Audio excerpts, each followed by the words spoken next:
Line item 1533, W2. Good evening, everyone. Welcome to the Tuesday, February 17th City Council meeting. Please call the roll. Alderwoman Bainey. Here. Alderman Glad. Here. Alderman Doherty. Here. Alderwoman Bessie. Here. Alderman Davis. Here. Alderman Cook. Here. Alderwoman Miller. Here. Please stand for the pledge. Pledge allegiance to the flag of the United States of America, and to the republic for which it stands, one nation, under God, indivisible, with liberty and justice for all.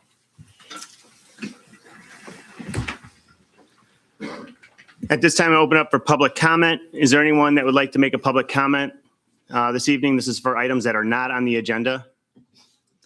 Moving on to the presentation for TIF districts, redevelopment plan eligibility reports. Tesca Associates. How are you, sir? Good, good. If you could hit that middle button. There we go. You're live. The floor is yours, sir. Can you hear me? We hear you. All right. So thanks for your time, everybody. So I'll just take a couple of minutes. I just want to talk about the TIF project.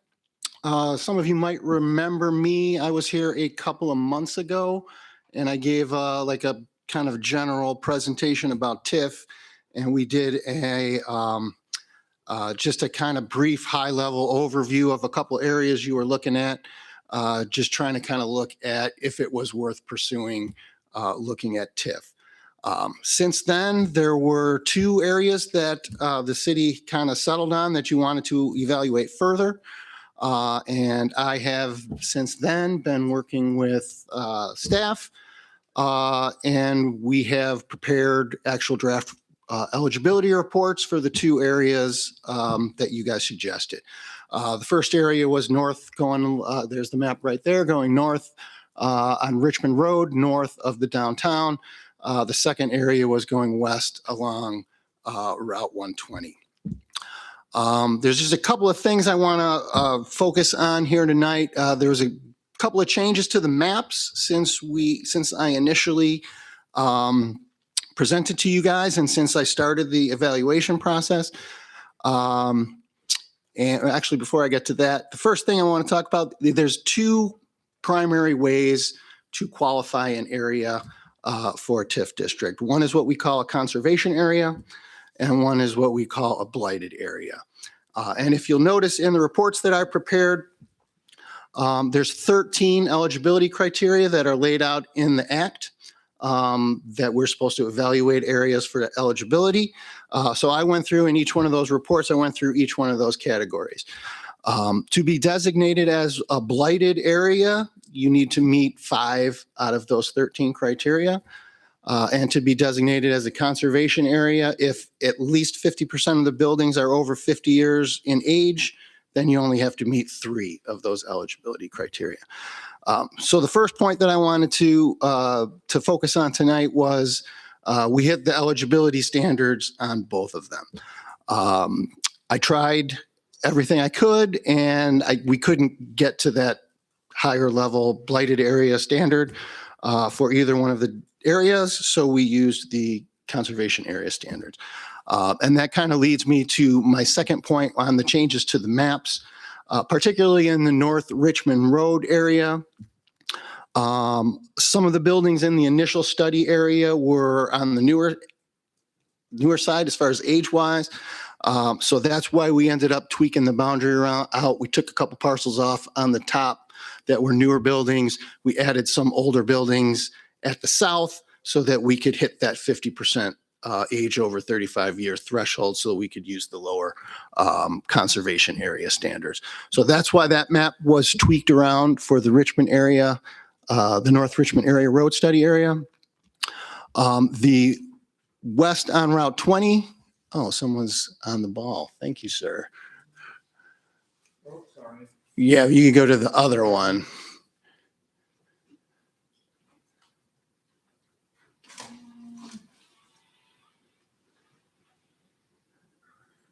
A little bit more right there. That's the area I wanted to talk about. Primarily for the original study area for Route 120 was primarily west along Route 120.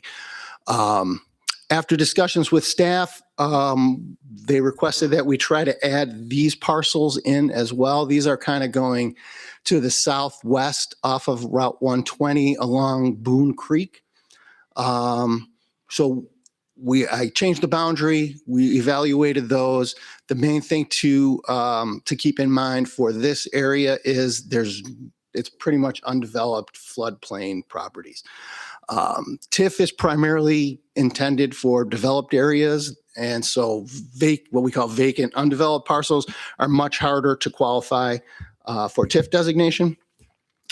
So I was a little skeptical when I first looked at this. There are very few ways to qualify these types of properties, and one of them is chronic flooding, which has to be determined by a registered engineer. So I had some meetings with staff and with the city engineer, and we ultimately did get that determination from the engineer. And there's a letter that I included in the report on these properties in particular, because I evaluated them separately than the initial study area. I just wanted to kind of call that out. So those are the main things that I wanted to focus on. As far as eligibility goes, again, we need to meet 3 criteria. We met it in both categories. You'll see in the reports that I prepared, I put a little summary up front and at the end with a table just so everything was crystal clear. And I broke the categories down into what I call primary eligibility factors and secondary factors. So we hit 3 categories in both of the areas. And then there were some other areas that I called out as secondary characteristics that were present within the area, but not really to a meaningful extent to qualify them as primary factors. But every little bit helps as far as eligibility goes. So ideally what we're looking at, we're not looking at any one category in particular, obsolescence or deterioration. What we're really looking at is a combination of factors as we evaluate the area as a whole that tends to inhibit redevelopment of the area. So that's kind of the main things that I wanted to, and the last thing I wanted to say was we did meet 3 criteria in both areas.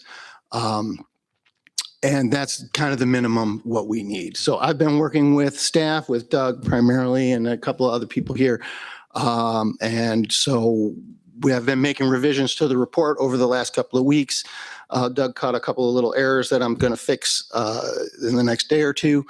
So these are draft reports. Nothing is finalized. We are kind of at the point right now is when I do these TIF projects, typically I'll break it up into phases where we'll just do phase 1 eligibility and then I stop. And so this is kind of the point now where the city can take a break, take a look at what we have, make sure that you're comfortable with the areas and decide if you want to move forward. So that's kind of, I think that might be coming up later on the agenda if you want to move forward. That's kind of the question tonight. Is do you want to move on to phase 2? At that point, we would prepare the actual redevelopment plans, which is the meat of these reports are just kind of an appendix to the actual report that we'll generate. If you guys decide you want to move forward in the redevelopment plan, that's where we'll identify potential redevelopment opportunity sites. That's where we'll project out the impact on any of the taxing districts. That's where we'll project out the potential increment that can be generated over the life of the TIF. So that's all in the heart, the meat of the actual plan. So this is just to determine if the areas qualify. So the areas have to qualify or there's no point in moving forward. So I'm comfortable with the reports as I prepared them.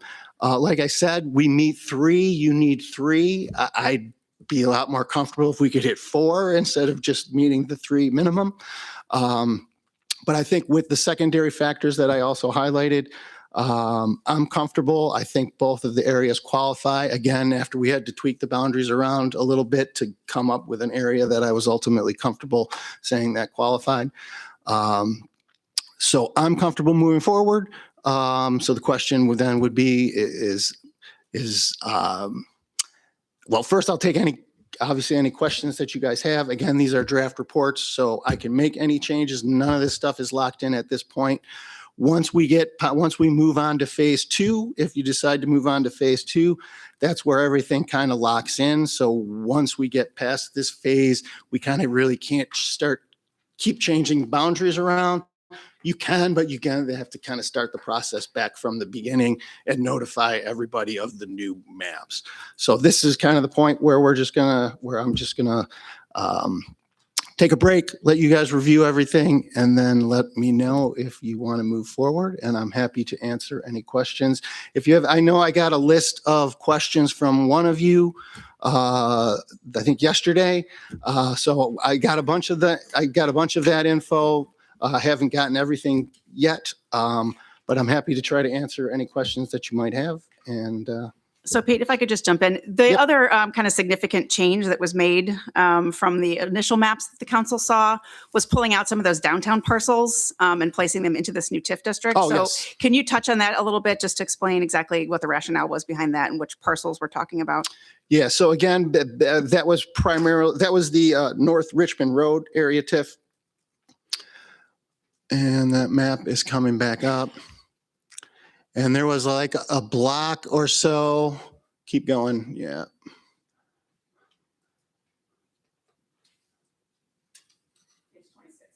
Yeah, and any of these maps. Yeah, if you scroll down a little bit more, those 2 blocks at the far south there, those are in your existing downtown TIF district. And after discussions, we had, after I initially prepared these reports, we had a big meeting with all the staff and we went through everything. And it was suggested to try to potentially take these parcels out of your existing TIF and put them into this new TIF. So that accomplished a couple of things. Number one, it helped for eligibility because it got more buildings that were over 35 years in age. That helped us get over that threshold.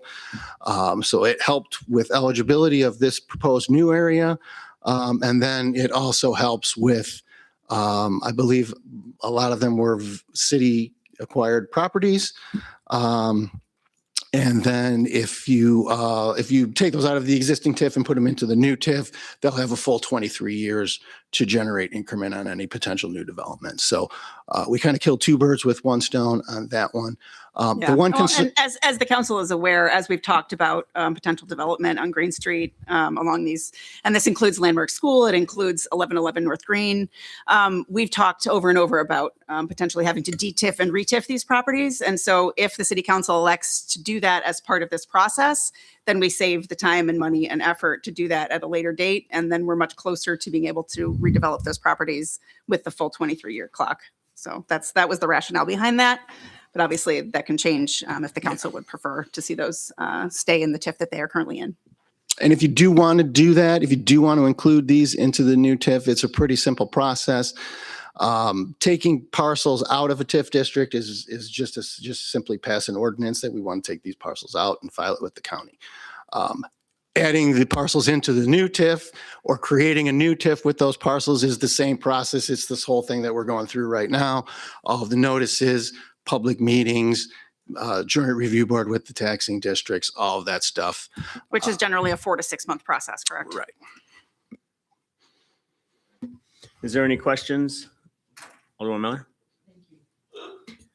Thank you for your report. This is my first trip through creating TIFs, although I understand them. I didn't understand that there were 2 different ways to be eligible. And clearly your report defined why and the requirements. Does the eligibility piece of the puzzle affect the ultimate outcome of creating a TIF and the financing available? No. Under which set of criteria you use, that the only thing that affects is whether the area qualifies or not. Once the TIF is ultimately created, if you move forward and you ultimately create the TIF district, nothing changes whether it was qualified as a blighted area or a conservation area. It's strictly for eligibility purposes. Primarily being a blighted area, you're talking about much more distressed properties, blighted. dilapidated properties, public safety issues, buildings that have to come down, that type of thing. Where a conservation area, if the buildings are old enough and they meet a lesser standard, it's essentially, we're trying to conserve the area and prevent it from becoming a blighted area. But it has once the TIF is ultimately created, there's no difference. But it doesn't set any restrictions going forward how it was deemed eligible? No. Okay, thank you. Any other questions? Alderman Davis? Yeah, on the two parcels that we're thinking about taking out of the TIF and adding into the new one, the proposed one. If this doesn't pass, what happens with those? Can those get added back into the TIF, or are those? Well, that's where you want to play it very carefully. You can't put, if a parcel's in an existing TIF, you have to take it out before you can put it into the new one. So yes, there's always the risk. I've done this a couple of times where the municipality has basically done it the same night, where they took the parcels out and then the next thing on the agenda, put them into the new TIF. But yes, you definitely run the risk of taking those parcels out of the TIF. And once they're out, they're out. And then if you don't ultimately pass the new TIF, you can't put them, you could put them back in, but you have to go through this whole process to put them back in. So if that's something you want to do, make sure everybody's on board and you want to do that, or you could end up in limbo. That's a good question. Alderman Massey? Hi. Okay. I have a few concerns that are consistent with both of the TIFs. My first concern is both TIF project areas cite deterioration as qualifying criteria. Examples of building deterioration cited are broken windows and doors, chipped exterior paint, and poor conditions of dumpsters and enclosures. Buildings in both project areas are eligible for city business improvement grants program, so there is already an option in place to address without a TIF funding. Based on the eligibility report, it is fair to state that the majority reasons for the building deterioration is primary owner neglect. This can be addressed through more vigorous code enforcement and, if necessary, additional ordinances. Examples of surface deterioration are poor quality of streets, sidewalks, curbs, and gutters. This can be addressed by a more robust public works funding in the upcoming budget. My second concern is the EAV for both TIF project areas is consistently increasing every year, and more years than not at a significantly greater percentage than the city's EAV and less the project area. One of the main goals of a TIF is to increase the EAV, and this is already happening without the TIF funding.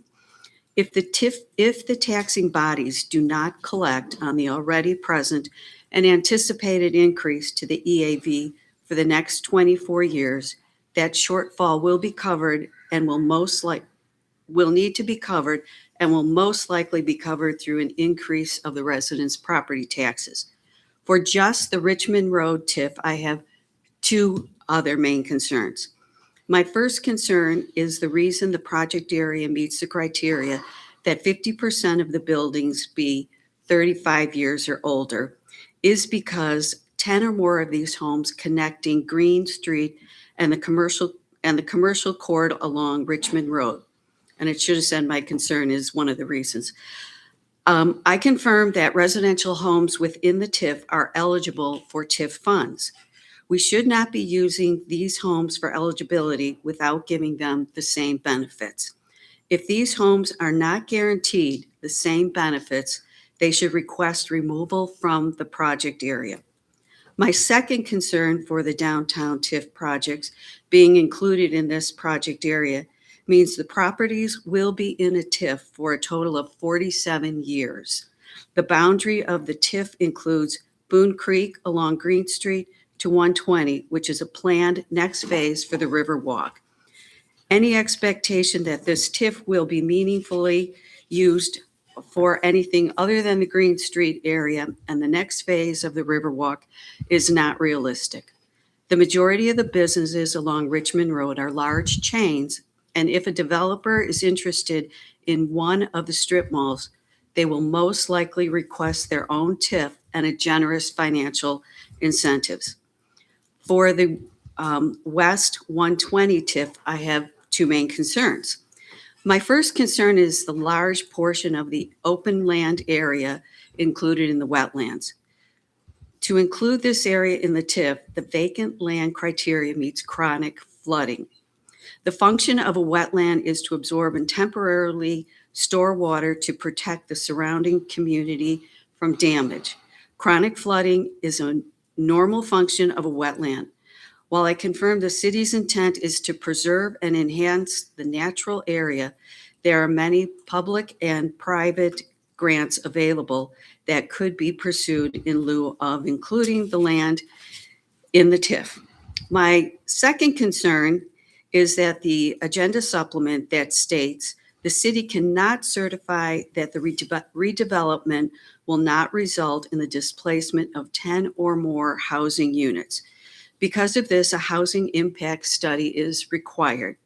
While the city is legally prohibited from displacing low-income and very low-income persons without ensuring comparable and affordable housing is provided, I'm not comfortable with any possibility of our neighbors being forcibly removed from their homes. Illinois law allows the use of eminent domain for economic development purposes, and the properties being located within the TIF would strengthen the city's ability to claim that. Because of these reasons, I cannot support continuing with either TIF. Thank you. Can I ask you a question? One of your comments, I believe you said, and maybe I misunderstood you, that residential property is not eligible for TIF incentives? Is that? No, they are eligible. I Okay. confirmed that if you include homes in a TIF, residential homes, they are eligible for TIF money. Absolutely. Yes. Okay. I thought I misunderstood you. I Okay. apologize if that is hard, but yes. But yes, they are eligible. Thank you. Any other questions, comments by council? Alderman Glenn? Yes, a couple things, of course, and I've stated this before as far as the fact that it ultimately basically goes back to where everybody else pays more tax if we create a TIF, because they're not basically paying the schools and all the other taxing bodies, and even us as far as so it's spread out to all the other taxpayers. So basically, you're increasing the taxes for all the residents that are in each of these taxing districts. That's one concern. Another concern, and I think I saw it in your report, is the fact that we really don't have any really true visions of exactly what it is we want. The third thing is the fact that there are buildings out there that should be up to par as it is right now with our not following our building codes. And I don't want to be dumping city taxpayer money through the TIF for those buildings that should be uplifted as it is, because of the fact that they need to be up to the city standards as far as the city codes. And I don't think that's what TIF should be for. TIF is basically to develop areas and not just uplift the buildings that are there, as far as the fact that you've got landlords out there that just aren't maintaining the buildings that they should be maintaining in the first place. So those are the three main things that concern me. Can you repeat the second one? Do you recall what your second comment was? Basically, it was whichever order it was. I know which it was. Sorry? Vision. Oh, yes. Oh, the vision, yeah. Yeah. So on that point, again, this is we're at the point in this project where we're just at the eligibility stage. So the actual vision will come in when we if you decide to proceed to write the actual redevelopment plans, that's when we would actually articulate what the city intends to happen in the TIF, how much increment we project to be generated, and what the city wants to spend that money on. So that all comes in the next phase. All these reports were intended to do was to I just objectively evaluated the area and applied it against the criteria in the act to determine if I think that the areas qualify or not. Sounds to me like the cart before the horse. So we know what we want. Why would we go out for a TIF? We're going to create a TIF area, and we don't know what we're looking for the results down the road. That's what we need to know. We need as a city and as a council to take and decide exactly, well, you can't say exactly, but pretty much where we're going with this TIF, where we're going with these areas, and what are the end results that we want to see. We don't want to create a TIF and have developers come in and tell us how we're going to develop our city. We should be the leaders to decide what it is we want to see in the city, not the developers. I absolutely agree with that. And I'll just say that, the eligibility is always the first step. If we have to determine if the area actually qualifies, if the area doesn't qualify, then there's no point in doing anything. So the first step is always identify the area that needs help, that could benefit from TIF, determine if it qualifies.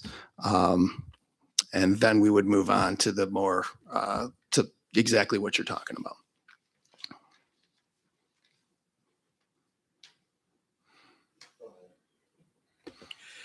Thank you for the comprehensive report. Just like Alderman Miller, this is my first time going through this. I truly appreciate the work that's gone into this. The only concern I have is the 120 corridor. I'm not following the logic of why we want those wetlands, into the plan. Otherwise, fully endorse the plan. Those wetlands would be my only area I don't agree with at this point. But thank you very much. Yeah, we added those in just recently. Maybe staff can discuss why they wanted those in. Yeah, if I can hear more of the thought process of why the staff We thought wanted to include that. form a continuous greenway, possibly enhance the Boone Creek area with paths, maybe do some shoreline restoration projects along the Boone Creek area. That ties in with the property the city owns along Boone Creek to the south. It ties into Fox Ridge Park. So it's all connected with the property that's going to be donated. So all that's connected. So we want to just enhance it. So would we be looking at a developer coming in to do that enhancement? Or would that give us the benefit of doing it? We could do I hear that what you're enhancement. We saying, could and I- leverage grants through the TIF Okay, by enhancing with pathways, enhancing with shoreline stabilization of the creek, enhancing the creek so it stays in its natural state, enhancing the areas around the creek, but not like a developer coming in and building stuff around there Okay. because it's not really developable. Yeah, so what Doug is kind of talking about are theoretical ways that this land could be improved at some point in the future. The only thing that the only reason really that we're including this is because we have nothing to lose by including it. We know it's not developable, but if at some point this council or future council wanted to use TIF funding to improve those areas, if it's in the TIF, we have that flexibility. If it's not in the TIF, we don't. So this is not because this is anticipated to be developed in any kind of larger way. It's more just, as Doug said, to preserve the ability of the city council to do something really cool. There's a lot of potential here for paths and other things for the future. But if it's not in the TIF, then obviously that limits the options. makes sense. Okay. And that particular area, it looks really big, but it has a very minimal impact on the actual TIF. As far as the values of all those, I think the total area of all those pins was like a couple $1,000s. No, in I assessed appreciate value. the explanation of why you would want to include it. Okay, thank you. Alderman Miller? During the conversation, and thank you again, I did lean over to Doug just as a reminder to myself about how a potential developer gets included in a TIF district. And of course, it's not an automatic. It is by the development request and ordinance. So ultimately, thank you, Andy, for the reminder, but we always have the ability to say yes or no of someone's use or inclusion in a TIF district. So again, I first trip through on the development of a TIF, although we've worked with a TIF, I needed to be reminded by Director Martin that it's not a automatic inclusion. It's by ordinance and by developmental agreement, which gives us the ultimate control of saying yay or nay, you're inside the boundary, but it's not a automatic inclusion. Yeah, the city will control the TIF fund. You will evaluate projects on a project by project basis. So even if something is in the TIF, you don't have to give anyone any incentives. It's just it's a tool that you're able to use within these designated boundaries. Alderman Bainey, go ahead. I'm not sure who this question is for, but if we place properties in a TIF, and I know staff has worked pretty hard on finding opportunities for revenue through grants and things like that, does this inhibit that from happening if there was a grant opportunity, but a property is within a TIF district? Typically, it can help, well, depending on which grants you're talking about, but most grants, it helps if you have a comprehensive plan. It helps if you have a corridor plan. It helps if you have a redevelopment plan. A lot of grants like to see that you've thought about things before we just saw this grant, so now we're going to try to get it. Like, we actually thought through these issues and we have this project and we have this plan. So it can help in that way. I had another point and I just lost it. That's okay. Thank you very much. Alderman Glenn? You take a look at all this conservation area, and yes, it can be developed, but it doesn't necessarily be brick and mortar. It could be developed golf course. I brought that up to you, Mayor, on a couple different notes. Granted, it was 60 years ago that they planned to put a 9-hole golf course on that side of Boone Creek on the west side. That's a possibility. Different types of amenities like that could be developed. The big question is, okay, if we're going to create a TIF and we're going to have all this open area in there, what is the value that is going to come back to the city as far as to the TIF funds? Because if we're using the money to upgrade this area along the creek, how is that increasing the EAV in order to fund the TIF to keep it going? I can bite that a little bit. Go ahead. Typically, and I don't work for the city, so I'm not speaking for the city here, but typically when I'm working with a municipality and a developer comes in and they request a TIF incentive, the rule of thumb that I typically recommend is 50%. So if I was going to develop a property and I was asking you for some TIF money to help me with some infrastructure improvement or whatever, typically as a city, I wouldn't go over 50. I'll give you 50% of the increment that your site generates. That other 50%, municipalities typically hold back to help fund projects that don't generate any increment, like a road improvement project or a sewer project. Or there's a lot of infrastructure projects that the TIF is intended to fund that won't generate any increment. So you want to be careful as you're evaluating individual projects. That if you give a developer 100% of the increment that his project is going to generate, then there's nothing left over for any of that type of thing.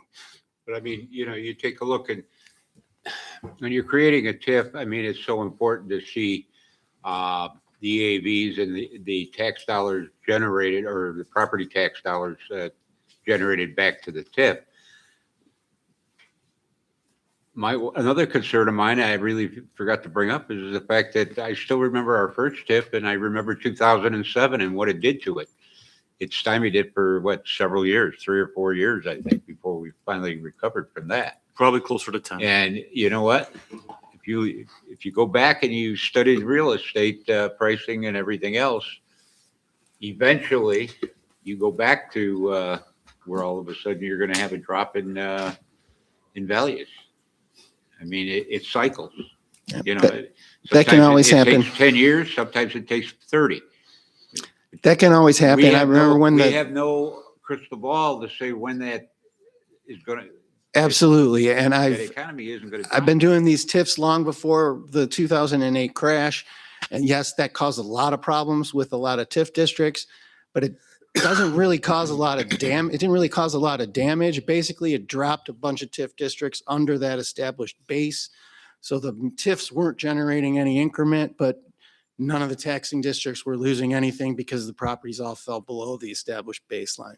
So it didn't really do any harm, but it rendered a lot of TIF districts basically not generating any increment. And I remember the second point I had for you regarding conflicts. There is one that I know off the top of my head is enterprise zones, which I don't think will be an issue here, but there is a specific provision in the Illinois Enterprise Zone Act that if you give incentive through the enterprise zone, then you can't also receive an incentive from a TIF. So there could be other specific grants or programs that have provisions like, there's nothing in the TIF Act that says anything about conflicts with any other, but some other programs do have specific provisions that say, if we give you money through here, then you can't take TIF money too. Any other questions? Bill, go ahead. Could I just add, for these parcels that you're looking at right now, much of this is city-owned property already. I mean, Fox Ridge Park comprises a lot of that. And so I think that's something to keep in mind, as well as the Greenway on the south portion of that map. That's already city-owned property. So much of this is not on the tax rolls anyway in terms of an impact on an EAV. If we were to receive that land donation, if that was finalized, you're probably looking at, 90% of this being city-owned property and not being on the tax roll. So I think that's just something to keep in mind when you're worried about an impact on an EAV. Yeah, most of that property was exempt, and there were a couple parcels that had extremely in the thousands of dollars in EAV. Any other questions, comments? I just want to make a comment, as far as the TIFs go, if you look at our downtown, if it wasn't for the TIF, our downtown wouldn't be where it's at. It really wouldn't be. And if you think otherwise, then I suggest you do some research on the projects that took place in our downtown over the years. Developers looking to purchase the bank property, or developers looking to, talk about Landmark School. We have someone that's, I don't know if they closed on the property yet or not, but they're going to need something, I'm guessing, and if this TIF doesn't get extended, what's going to happen with that building?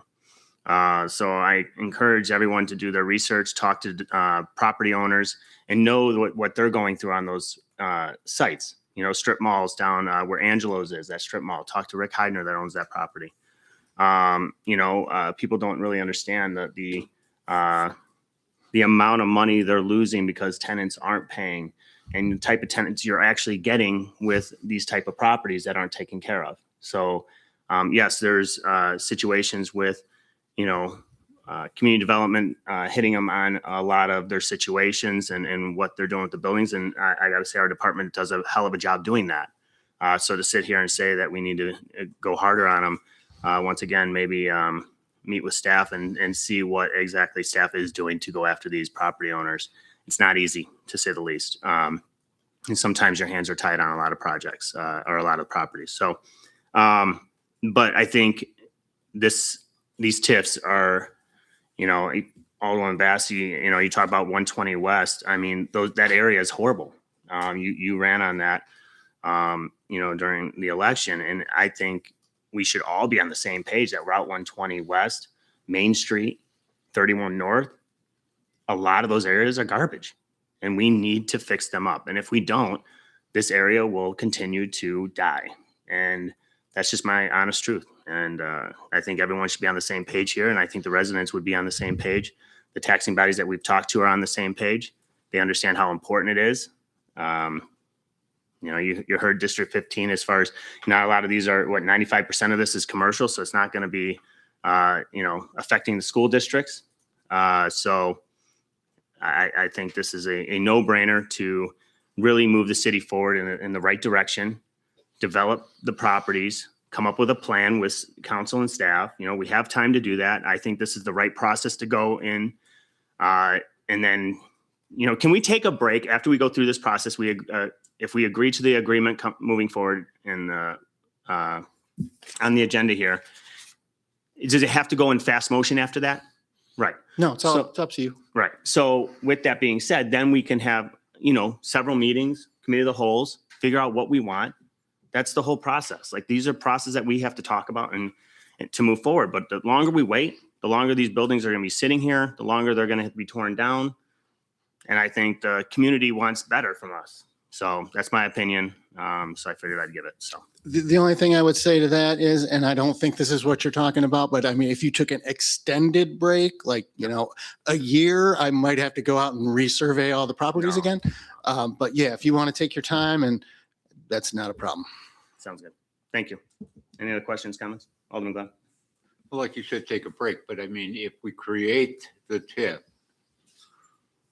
then that doesn't necessarily mean, I mean, that. There's still another starts the portion clock after this. ticking. But Yeah. it doesn't necessarily, it's just the eligibility. It doesn't necessarily mean we're spending the money right off the bat. That we have to spend the money. It's just the fact that we are creating Correct. the clock ticking. Well, we wouldn't So create the still clock, have time to discuss what avenues we want to go, the directions we want to go, where we want to invest. You know, like at the beginning, naturally, you're not going to want to invest into the open properties probably, because you want to get something developed that will give you a return on the dollars you And the spend. council makes that decision, Right. every single project. Correct. So, So And what you- I'm getting at is And a lot of times the redevelopment plan goes in concert with your comp plan. So correct, which we have. you know, the comp plan's a guide. I mean, Well, we spent a lot of money on it, so I hope we're going by it. well, it's a guide. It What was says it, that on page $250,000? 2, I believe.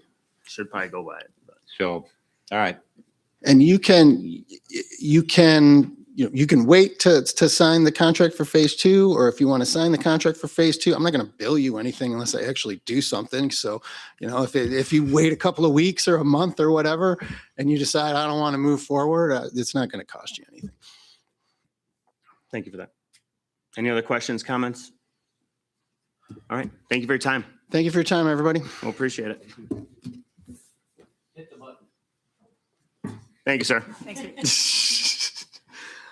All right, next item on the agenda, we're going to talk about consent agenda items 6A through 6G. We are going to pull 6AB for separate consideration. So I am asking for approval to approve 6A. Geez. Jeez. All right, go ahead. Could we also pull B, please? Oh, B, okay. 6B? Yep, got it. All right, so now I'm looking for approval and a motion to approve 6AA, 6ACDE, 6C through G. I'm looking for a motion to approve. Alderman I'll make Miller. that motion as suggested. Thank you. Second, Alderman Bainey. I'll second that motion. Thank you. Discussion on these items by city council. Trish, please call the roll. Alderwoman Miller, Yes. Alderwoman Bainey, Yes. Alderman Glad, Yes. Alderman Doherty, Yes. Alderwoman Massey, Yes. Alderman Davis, Yes. Alderman Cook. Yes. Thank you, council. Next item on the agenda that was pulled was 6B, is a lease agreement with the Bauer family. I'm going to open up for discussion by city council. Alderman Davis. Yeah, just because when I was going through this, I noticed there's a huge discrepancy in the costs of the property. Some investigation that, you know, conversations that I had with the farmers and staff and stuff, it doesn't seem that there's any reason that it would be $63 an acre more. So my proposal is to lower their lease, at least for this year. If this is something that from 195 to 150, the next highest is 132. So they're still paying premium over everybody else.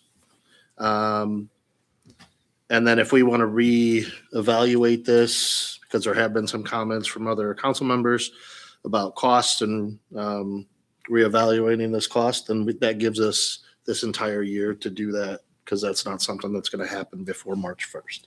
So. Any other discussion? Alderman Doherty? Yeah, I believe the entire thing needs to be pulled and go back to the family at this point, since we're referencing Kevin Bauer and his mother Georgia, who are both deceased.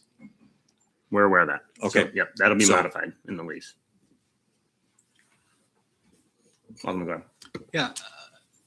Can you tell me what kind of property taxes do we pay on this property? I don't have that information. Well, we should.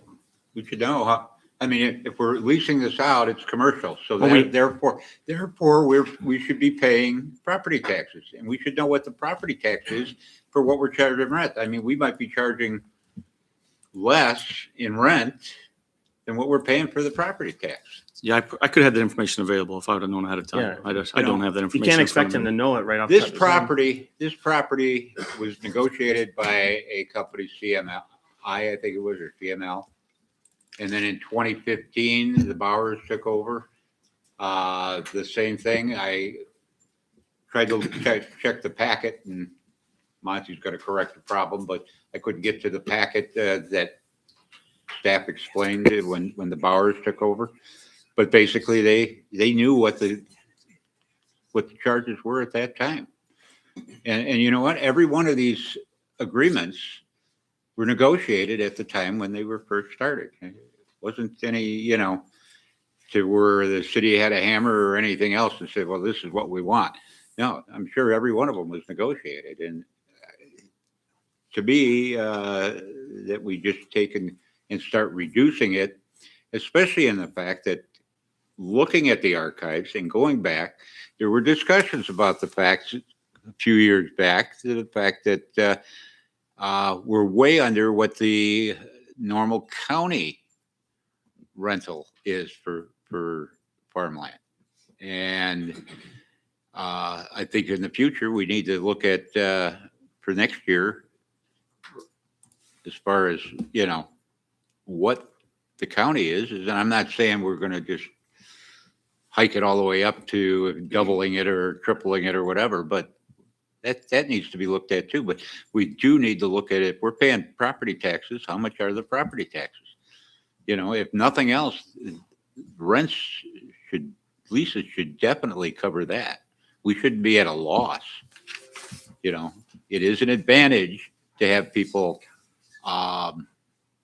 use the land rather than it turning into buckthorns and everything else. I mean, at least it's being properly maintained, but it's still a fact that it shouldn't be a losing cause on our side. Thank you. Alderman Bainey? I 100% agree with you, Alderman Glab. I think that exactly what you said, that this was negotiated. This family hasn't come to us asking us to lower the rent. So it kind of concerns me that we would just reduce revenue in the city when they haven't even asked it. And to Alderman Doherty's point, I just don't see how we even move forward with this when there aren't parties assigned to the lease right now. And instead of lowering it this year and having a year to negotiate, it seems to me that we need to negotiate with the property owners that have taken this property from the family members that have deceased, and then move forward with a new lease. It is It's the it is family. my It's still the error just in moving forward with it and not changing that lease in terms of the owner. We have been negotiating with Stephen Bauer, who is the son. Again, my error in not changing Kevin and Georgia off of that. So I'll take blame for that, and we can pull it and as it's been pulled and change it, or at least have some direction moving forward. I just think it is clear that it's not staff that's suggesting that we lower the rates. I understand we've had numerous discussions about raising the rates to what's listed. I still would stand by the fact that I don't think that any of our farm properties generate what the average McHenry County price per acre lease would hold up to. And so I do think that we have fair amounts here. I just wanted to add those couple of points. Alderman Davis? I just want to make a clarification. So in the packet, so the summary was incorrect and had Kevin and Georgia. the lease itself has Kevin and Steve. So Steve is on the lease. So it's not that there's two deceased people on the lease. It just needs to be updated and have Kevin removed. So. Correct. So the lease is correct. The summary in the packet was incorrect. Thank you for that. Alderman Miller? I just want to speak to the real estate perspective. The larger the parcel, the more you charge because the yield is greater. These parcels are tiny in comparison to what we would call large agricultural parcels. And if you look at Route 47 is really the division between people and property. West of 47, you're going to see extraordinary prices on a per acre basis because you have thousands of acres being tilled and farmed, and the yield is greater because of the technology, the combines, the fact that you're not going into an 8-acre parcel, which is teeny weeny, with a little bitty tractor, a plow and a disc and a baler or a small seeder. The efficiency of a larger parcel is what yields a higher price. So when I look at these leases, and I have for now 7 years, the price hasn't bothered me at all because they're inferior to all other large parcel ag pieces. So again, just speaking it from a real estate perspective, larger gets more because you have a potential yield. And I would say if I looked at these 5 parcels as well, this is not premium agricultural soil. We don't have a lot of that in McHenry. We were a glacier runoff. We have a lot of sand, gravel. We have rocks. Growing up on a farm, every spring, our first month was rock picking because they come out of the ground through the winter frost. And in order to make the ground usable, you had to go out there and literally walk and pick rocks. So I am not bothered by this, but I do think, and I talked to Alderman Davis, if we're going to do something with this, we probably need to take a deep dive into all of these and make sure that we're prepared for, again, revising them if necessary. But as far as getting to a average of agricultural per rent acre, we're never going to be there because these are itty bitty parcels in the big picture of making yield. Thank you.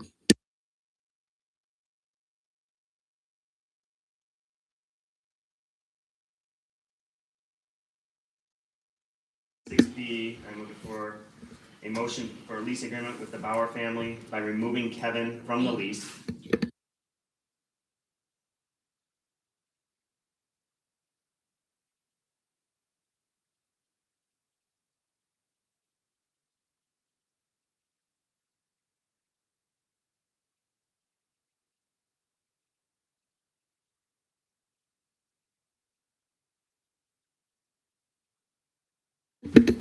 I'll make the motion to withdraw this from tonight and take it off, and we can discuss this.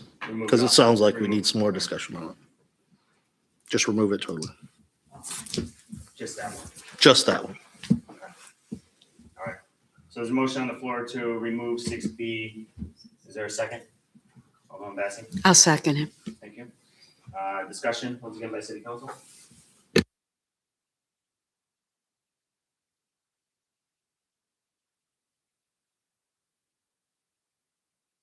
Yes. Yes. Yes. Yes. Alderman Doherty. Yes. Alderman Cook. Yes. Alderwoman Miller. Yes.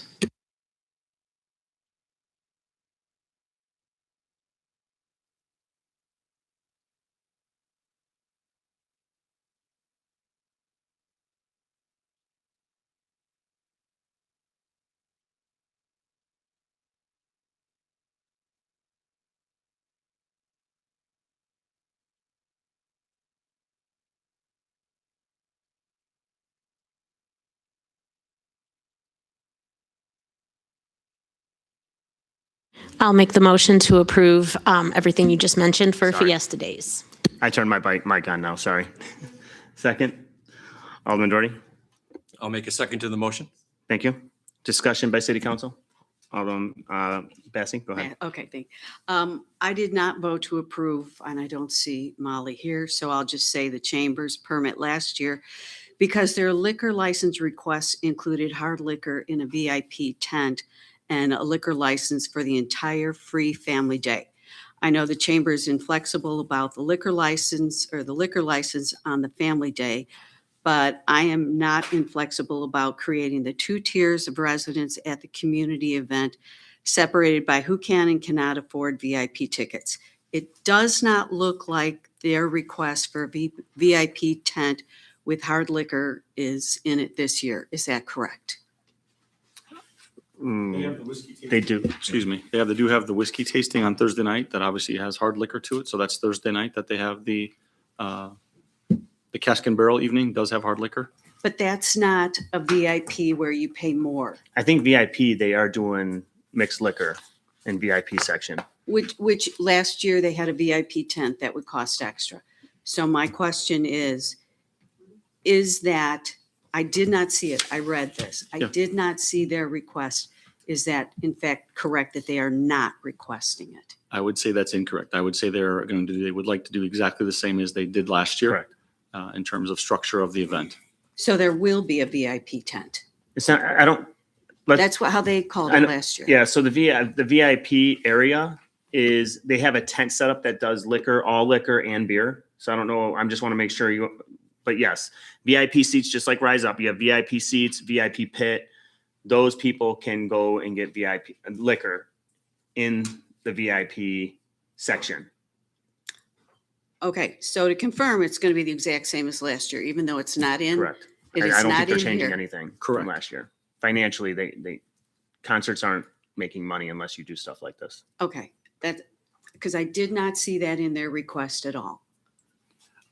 From my talking to her, nothing has changed. It's her understanding that the exact same format as last year in all aspects would be carried forward to this year. Okay. Whether she specifically called out that as an element of the event, to run it exactly the same as the last year. Okay, would they need to have a special permit because it is hard liquor? No, the alcohol. Alcohol is alcohol? Yes. Okay, all right, thank you. Any other discussion, questions by city council? Clerk, please call the roll. Okay, I apologize, guys, I was still typing. Who was the first motion on that one? Bainey and then Alderman Doherty. Thank you, I apologize. No, you're good. Okay. Alderwoman Bainey, Yes. Alderman Doherty, Yes. Alderman Glad, Yes, Alderwoman Bassie, No, Alderman Davis, Yes. Alderman Cook, Yes. Alderwoman Miller. Yes. Thank you, council. Next item on the agenda is 7A is a TIF agreement with Tesca Associates. I'm looking for a motion to approve a professional services agreement with Tesca Associates Incorporated in the amount not to exceed $25,000. Looking for a motion. Alderman Doherty. I'll make a motion to approve item 7A, the TIF agreement with Tesca Associates as presented. Thank you. Second. Alderman Miller. I'll second that motion. Thank you. Discussion by city council. Open up for public comment. Clerk, please call the roll. Alderman Doherty, Yes. Alderwoman Miller, Yes. Alderman Cook, Yes. Alderman Davis, Yes. Alderwoman Bassie, no, Alderman Glad, no, Alderwoman Bainey. Yes. Thank you, council. Thank you for your time. We'll get moving. Thank you. You too. Next item on the agenda is 7B is Route 31 IDOT intergovernmental agreement. Motion to authorize the mayor to execute an IGA between the city of McHenry and the state of Illinois to approve the funding resolution in reference to IDOT contract 80C85 to replace the IGA and funding resolution previously executed for contract 62K69. Looking for a motion to approve. Alderman Miller? I'll make Oh, the mo- Go ahead. I'll sorry. make the motion that we approve the Route 31 IDOT intergovernmental agreement. Thank you. Second? Alderman Doherty? I'll make a second to the motion. Thank you. Discussion by city council? Alderman Miller? So I just have a quick question. In reading the packet, they're now splitting the cost of the 176 north, and this is our portion of that split. Is that what I'm reading? Yes, so the original contract, 62K69 that we already approved an intergovernmental agreement for, that was for Bull Valley Road south to 176. That contract is being split into 2 contracts now, so there will be a total of 3 contracts for the whole Route 31 project. Ames Road is the dividing line. So that portion from Ames Road to 176, they retained that 62K69 contract number for that stretch. They had to assign a new contract to the portion from Ames to Bull Valley, which is where our portion is contained. Same scope, same cost, nothing changed except the contract number. But because it's a new contract number, we need a new IGA and funding resolution that reflects that number. Perfect. Thank you. Any other questions by city council? Any public comment regarding this item? Trish, please call the roll. Alderwoman Miller, Yes. Alderman Doherty, Yes. Alderwoman Bainey, Yes. Alderman Glad, Yes. Alderwoman Bassi, Yes. Alderman Davis, Yes. Alderman Cook. Yes. Thank you, council. Next item on the agenda is 7C, Nico's on the Fox Economic Incentive Agreement. Motion to pass an ordinance authorizing the mayor to execute an economic incentive agreement between the city of McHenry and Nico's on the Fox LLC. Looking for a motion to approve. Alderman Miller? I'll make that motion to approve the Nico's on the Fox Economic Incentive Agreement. Thank you. Second, Alderman Cook? I'd like to second that motion. Thank you, sir. Nico is here in the audience this evening. If you have any questions for him, is there any questions, comments by city council? Alderman Bassi. Thank you. It's just a comment. The most important criteria for evaluating economic incentives should be necessity. Specifically, would this property realistically be developed without an incentive? It was stated at the January meeting that you had approached the owner of Vicky's Place for 5 to 6 years about selling the restaurant, and it was the mayor who approached you about creating an economic incentives. The city has multiple sales tax rebates already in place, with Castle Motive Group being the largest recipient with over $500,000 rebate in the last fiscal year per the city's last audit. Overuse of economic incentives are a race to the bottom that result in reduced public revenue.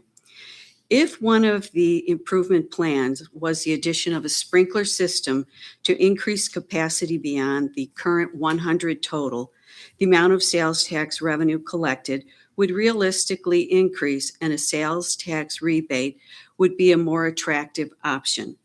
But that is not a planned improvement. I understand why you requested it, but as I stated in January, this is a desirable location on the water with boat access and not a long-term vacancy in a blighted area. So any financial incentives would be inappropriate. Additionally, because Vicky's Place is a recent closure, the city will be losing money it received in previous years if this incentive is approved. Thank you. I'm trying to figure out a way to say this without, so that business has been in business, but let's be real. It hasn't generated a ton of sales tax at all. Very minimal. Carolyn, do we have any kind of idea? I know I don't normally do this. Usually I call you, but I didn't know this was going to go this way. So She doesn't know because I already yeah, I asked. can't tell, right? Yeah, I already asked yeah. that. Oh, good job. I know, but I'm not allowed to say. Okay. Right. And So I my understand it. guess, it's low, just based off of knowing the owner and talking to the owner and the struggles that she had over the years. So getting something that was getting nothing, sitting vacant is just going to deteriorate that property even more, especially with the amount of money that they're requesting for the property, the redevelopment of the property, to fix up the property, to upgrade the kitchen. So yes, I 100% recommended that we incentivize Nico to get this developed. I think after it's completed, it will be a great location for people to visit and look spectacular on the other side of the river, which right now doesn't look the best. So, anyway, that's my comment on that. So I hope the council gets behind us on this, and I think this is the right thing to do. And let's get this property redeveloped and make it active again. Alderman Glenn. Yeah, I just want to state that, I'm very tight on these type of situations. However, there are times when I do bend. I don't know Nico, but I know of him probably for the last 25 to 30 years. I used to be a contractor rep for Menards, and I knew one or two of his landlords. So he's got quite a great reputation out there, and I'm glad to see him coming to McHenry. Thank you. Thank you. Alderman Miller? Thank you. First of all, thank you for the renderings, Nico. They're beautiful. And I know that this really speaks to the volume of money that you're going to be putting in the property. As a lifelong resident of McHenry, I have seen that property soar. I have seen that property not do so well. And an investment in this property, this minimal capped tax rebate of $142,000 is really just a small amount that we are thanking this investor to come to McHenry and do something amazing in this property. This is one of the premium properties on the river that we have. And unfortunately, it's out of the TIF district. Otherwise, we could do something different. We can't. And I think it's important to support businesses that are going to grow, help us recover, and provide an opportunity to economically do much better right there. So I'm all in support of this incentive agreement to, again, thank Nico for coming to McHenry, taking a beat up property and making it incredibly beautiful. Thank you. Any other comments, questions? Alderman Cook? I agree with Alderman Miller. Plus, it's going to draw eyes to the Riverwalk, and that gives incentive and all that. I've been to one of your fine establishments, Mr. Nico, and you run a first-class joint, okay? So you're right. It's nice that you come in here and beef up the city. I like that. Any other questions, comments? Open up for public comment. Trish, please call the roll. Alderwoman Miller, Yes. Alderman Cook, Yes. Alderman Davis, Yes. Alderwoman Bassey, No. Alderman Doherty, Yes. Alderman Glad, Yes. Alderwoman Bainey, Yes. Thank you, council. Thank you, Nico. Appreciate it, sir. Have a good evening. All right, next item on the agenda is 7D, Shamrocks the Fox temporary use permits. Looking for a motion to approve temporary use permits for Foxhole Pizza, 3308 West Elm Street, Courthouse Tavern, 1401 Riverside Drive, and Toast and Roast, 1250 to 1252 North Green Street, with the following conditions. D1, all outside liquor sales, unless otherwise approved, shall end by 6 p.m. to coincide with approved open carry hours. All amplified outdoor music shall end by 7 p.m. D2 is approval from the McHenry County Department of Health is required for any food served outdoors. D3 is all temporary signs and banners shall be authorized through the standard temporary sign permit process. D4, open liquor carry is approved for the downtown area on March 14th from 12 p.m. to 6 p.m. All liquor must remain on private property outside those hours. No liquor may leave the premises during the bridge closure associated with the river dyeing event. D5, no open flame cooking is permitted under tents. D6, propane heaters must be used in accordance with the manufacturer specifications, including required clearances and combustible materials and tent structures. This time, looking for a motion to approve 7D1 through 6. Alderman Miller. I'll make the motion to approve the Shamrocks on the Fox temporary use permits. Thank you. Second, Alderman Bainey. I'll second the motion. Thank you. At this time, opening up for council comments and questions, and I'll open up for public comment. Ross, go ahead. I just wanted to add to that Foxhole is requesting 10 p.m. Stop time for live music and liquor sales. The other two applicants are okay with what was approved last year, which was the 7 o'clock ending to the music, and then a 6 o'clock outside liquor sales. It coincides with our open carry for that weekend. So Foxhole, they are here tonight, but they are requesting a 10 p.m. Event closure. Thank you. Discussion by city council on that? Alderman Bassey. Last year, we did adjust the foxhole, they also requested until 10. Then we adjusted it to coincide with the others, which was 6 for liquor and 7 for outdoor. I don't know if we need to pull this, but I would like it to match the others. So can we vote individually on these, or how would we do that, I guess? Because for foxhole is the only one that I would have issues with. If you just approve this vote. There was a motion on the floor to approve as is. Yeah. So if, That would limit them, that would limit them.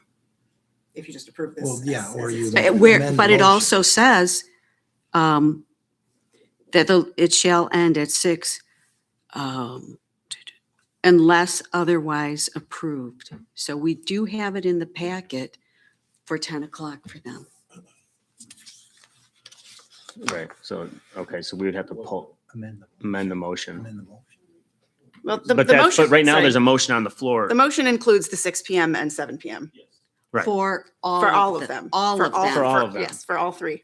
Okay, then I will, Yeah. So you would need to amend the motion. Amend the motion if yeah, you want to change it Exactly. to what they want. okay, thank you for explaining that. Okay. Any questions, comments? Though, any of you that made the motion and second want to change your motion? All right. Any public comment? If you hit the center button. I'm one of the owners of Foxhole.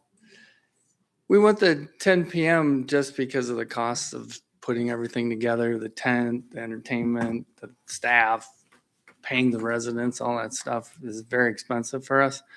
So that extra 3 hours during dinner time would help us offset that cost. That's why we're asking. We did the same thing for Halloween. We were open until 10.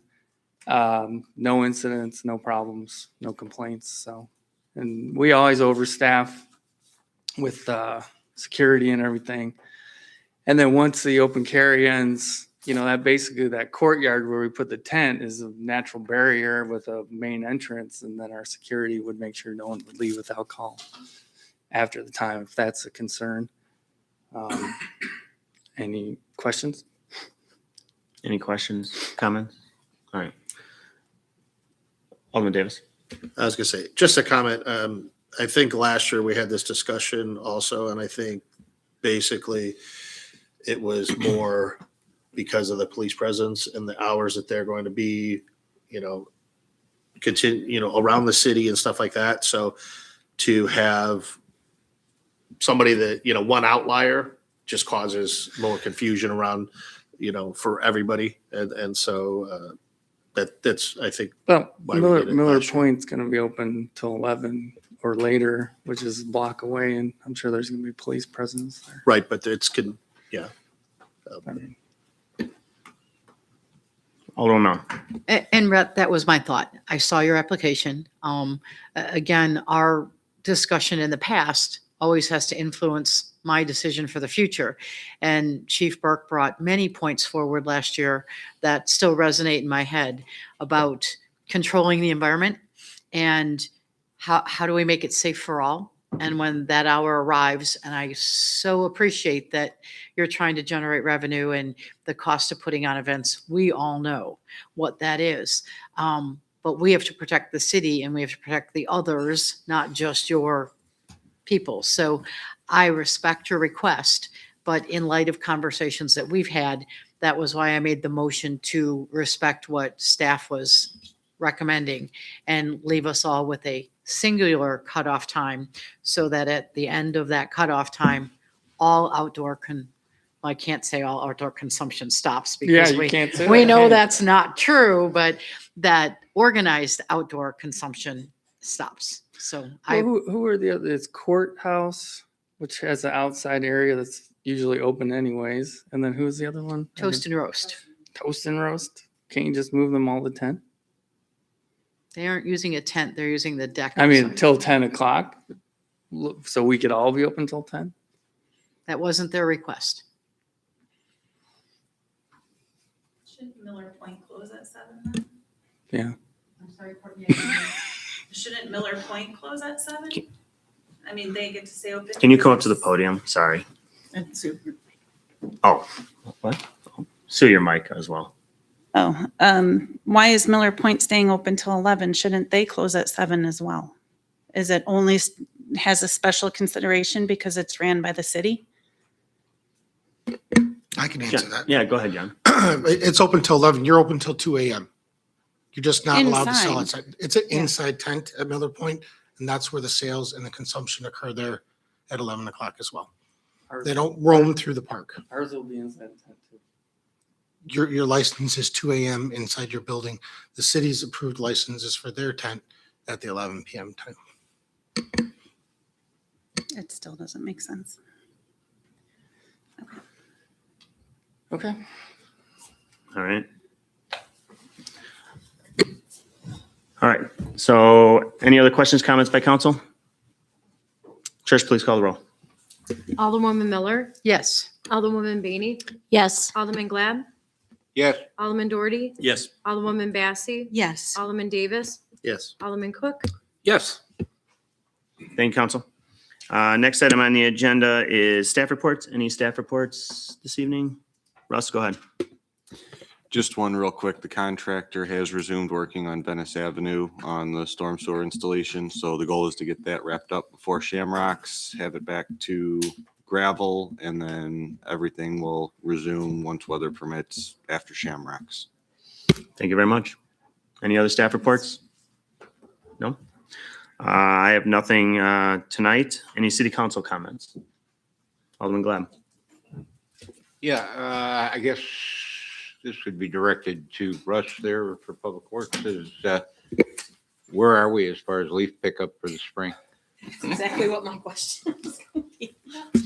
I mean, the thing is our residents need to know ahead of time, because you take a look and a lot of those leaves have now been spread back out. Some people have started to pile them back into a pile and others haven't. And we need to let our residents know ahead of time that when we're going to pick them up, so that they have time to get out there, you know. Correct. So we've already posted the program dates for 2026 to the city website. I believe about a month ago, we also included those program dates in one of the updates that went to council, and they will be advertised in the city newsletter that will be going out in March. But the leaf pickup will begin the first week of April. It will resume when yard waste pickup begins with Flood Brothers the first week of April. So we're talking 1 week or No, it will begin. Each zone will be completed, so they will be out there till they're done. If it takes 2 Okay. weeks, 2.5 weeks, they'll be out there till they're done. Right. But it will begin with zone 2, because that was the one that was missed, and we're expecting the heaviest volume. It will begin with zone 2 the first week of April. okay, just so we can get it out there, like I say, more so than anything else. Yep. Thank you. And it is on the city website. Thanks, Monty. Why can't they do that sooner? I thought the whole concept was as soon as snow melted and early spring, they would come pick. I mean, Green Street's a mess. So- and people's lawns are dying. So there's a couple parts to that. First, we had, like to Alderman Glab's point, we had to give people notice, and we had to pick a date that we thought that we felt comfortable we would be able to complete it. If we didn't know we were going to have 60 degrees in February. The other thing that we have to contend with is, like right now, if you walk out in your yard, the ground is really squishy right now. It's really wet. So when it starts to get cold again, like it's going to get next week, and the overnight temps drop below freezing, those leaves will freeze back to the ground. And half of them, if the truck goes by at 7 a.m, are going to be frozen to the ground and not get picked up. And then we've got another problem to deal with. So that was trying to account for all of this and pick a time and a season when we felt we could thoroughly do the best job possible. The thing is too, is you want the leaves to have time to dry out too. Otherwise, it's going to be very difficult for anybody to rake them up or whatever, not just stick them to the ground, but to actually collect them up. And on another thought, I know it's not a real exciting editorial, but maybe the Herald could take and help us get the word out to the residents. So I'll leave it at that. There you go, Janelle. There's your headline. Get a raise on that one.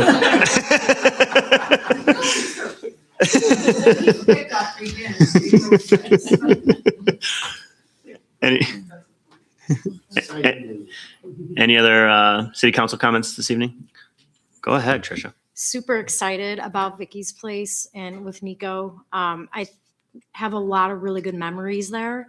And I think it's going to be beautiful that we're fixing it up, and it definitely needs it there. As like a resident, speaking as a resident, I had my first date there with my husband. So I'm like super excited to see it like renovated, because it really doesn't look that great right now. So I'm excited that we're going to fix it up over there. Agreed. So yeah, Awesome. Thank you. sure. Any other comments? Motion to adjourn? Alderman Glad?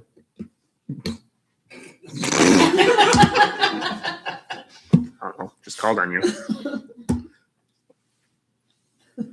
Alderman Glad will make a motion to adjourn. Second by Alderman Doherty. Please call the Alderman roll. Glad, Everybody vote no now.